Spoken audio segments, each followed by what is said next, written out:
I was obsessed with losing weight, and I was convinced that I wasn't as like beautiful or attractive, or I didn't shine as much if I wasn't skinny, or if I didn't look a certain way. Like an actual like weight range or a certain look? It was both.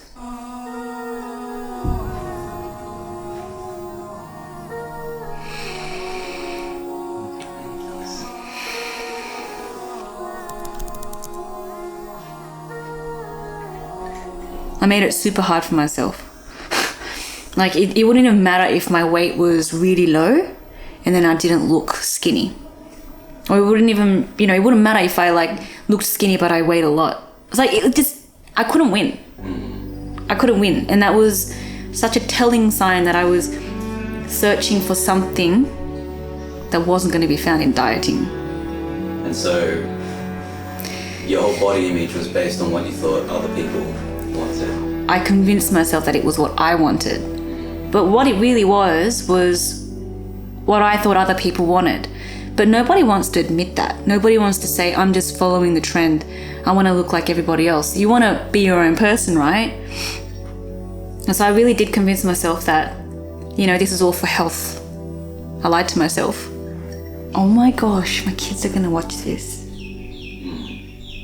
This is probably the best way for them to understand what an eating disorder is. This is what it is. It happens. So how did you abuse your body? It started off by excessive exercising. So I would say I ate jjajangmyeon, right? Black bean noodles. I eat a bowl of it. And then the whole time that I'm eating it, I'm like, damn it. This is all calories and carbs. It's going straight to my legs, going straight to my arms, going straight to my tummy. I'm going to have to run for an hour after this. So I'm not even enjoying the meal that I'm having. And then I'm already worried about what it's going to do to me when I digest it. So I started off by exercising. This is how I exercised. I'd go for a run and I'd picture the jjajangmyeon that I had, the one bowl of jjajangmyeon, and I'm thinking in my head, calculating how long do I have to run to burn all that off, and then some. So you can imagine I'm pushing myself in a way that's not sustainable. How am I going to go for a run like that every day or every week? Just punishing myself, feeling shameful and guilt. That's not for me. That's just not for me. At all. Exactly. The whole process of it was so terrifying. I was so terrified of losing control of my weight, or how I looked, or how people saw me, and whatever it was. As we started getting older, we start becoming more conscious of our image. And I think, the grown-ups being grown-ups, they were concerned. And so they'd be there was one time we were watching a documentary and it was about bulimia, about eating disorders. And the response from my parents, I can still remember to this day, be careful about these things, eating disorders and stuff. Don't ever vomit. Don't ever get into the practice of thinking that's okay. And, as a parent, you say that out of care. Interestingly enough, I started vomiting when, after my mum died. Every time I felt like a failure, every time I couldn't run, if I wasn't the weight that I wanted to be, I felt more and more out of control. And so that's why I would feel like I have to purge to regain that control. Absolutely vicious and just deadly cycle that hardest time of my life. Feeling like I could not eat. I couldn't be happy no matter what I did. Yeah.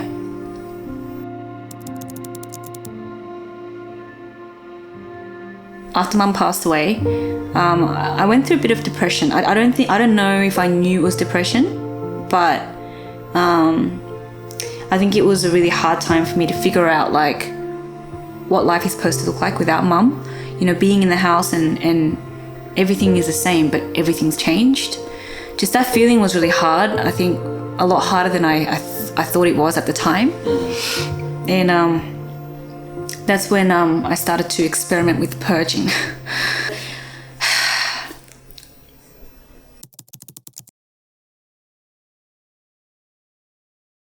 In the beginning, like I was sort of like, only if I'm like super full, or if I, just really overdid it.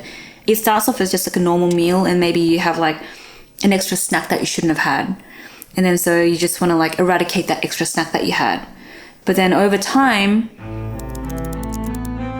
it really became like a comfort thing where I would just eat, even when if I just ate, and I would eat again just so that I could feel the dopamine hit of eating food and then deal with it by purging. It required a lot of eating, like so much food, to the point where it hurts. And then you purge, and then you're like, oh yeah, I'm good. You do that enough because you're kind of like, oh yeah, I'm not full anymore. I'm good. I could do this. Until your mind starts to break and you just, a little bit more. Now that you can't drink water anymore. You can't even drink fluids anymore. Because I was drinking water and I'm like, oh my god, I drank too much water, and I started vomiting. It was just ridiculous, and that's the point where I wanted to just like end it. I'm like, I cannot. If I'm gonna be a prisoner to my mind, I may as well be dead. And I remember that one time that I was like, I'm gonna end it all. This is not worth it. I was in Cambodia and I was on the floor just crying like, I'm not well. No one knows about it. I'm so embarrassed, I'm not gonna tell anyone about it. So I felt so alone, with so much to hide, wanting to die, no one knew. And everything about it was so shameful. And then, because at this time I was like away from home for like 6 months, 5 months, I thought, look, if I'm gonna die, I may as well go back to Sydney to eat a kebab. And I'm like, let's just go home, have a kebab. Let's go home, have a kebab, and then you do what you gotta do, okay? So I was like, okay, I'll have a last kebab, And that, essentially, that's what saved me. The kebab? Yeah, the choice to live for that one kebab. Because if you're gonna die anyway, why not live? Why not just do all the stuff that you wanted to do, right?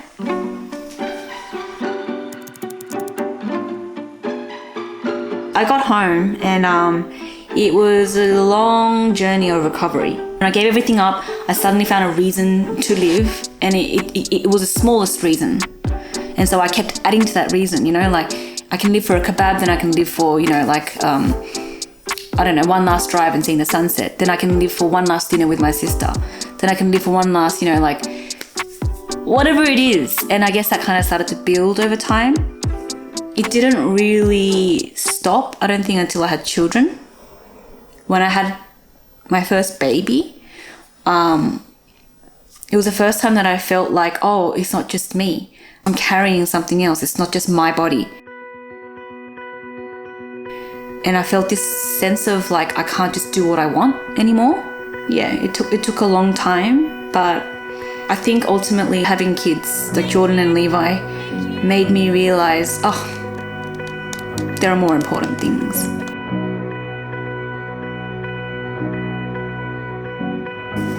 When did you stop purging, I guess? I stopped purging last year in October. For me, it was easier because I'd already been kind of weaning off it for years. So I wasn't really purging anymore.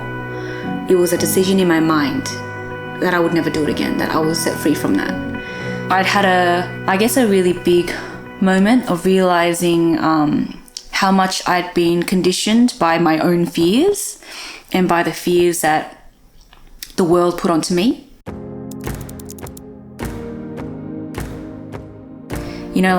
All these companies and brands that make you feel like you're not good enough, your skin's not good enough, or your hair's not like smooth and silky enough, or your body shape isn't the perfect body shape. Just all of these things, I realized, oh my gosh, I've just been buying into all of this. But when I realized, oh my gosh, I am completely fine the way I am. Happiness doesn't come from the outside, happiness comes from the inside. Like, happiness truly comes from the inside. When I realized that, I stopped purging. I didn't feel the need to purge anymore. Do you feel healthier? I feel very healthy. To anybody going through an eating disorder right now and feeling that sense of, oh my gosh, how am I ever going to get out of this? Like, I want to be happy, but like, it's just not for me. I don't have what it takes. You got what it takes. Everyone's got what it takes, whether it's physical or mental. There is always a way out. And so I think that's all that needs to be said. There's hope. There is a way out.